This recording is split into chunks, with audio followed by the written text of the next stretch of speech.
Friends, today in this video right now I'm going to show you how to unpair ptron smartwatch on realme mobile phone. So friends, before we continue this video, do not forget to like the video and subscribe to the channel. Okay, so let's start the video.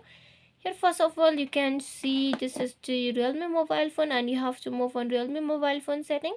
After you have been moved on it, just click on this connected devices, the second option. Okay, when you move on it, on the down you are not on the down, on the up only, you are going to find the ptron watch. Okay, if you want to unpair it, just click on this ptron watch.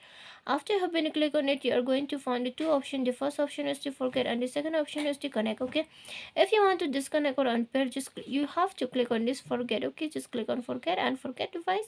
After that, this device will be, the ptron smartwatch will be disconnected or unpaired from the realme mobile phone. Okay, so friends, if you love the video, do not forget to like the video, share the video and subscribe the channel. Friends, thanks for watching. Bye bye.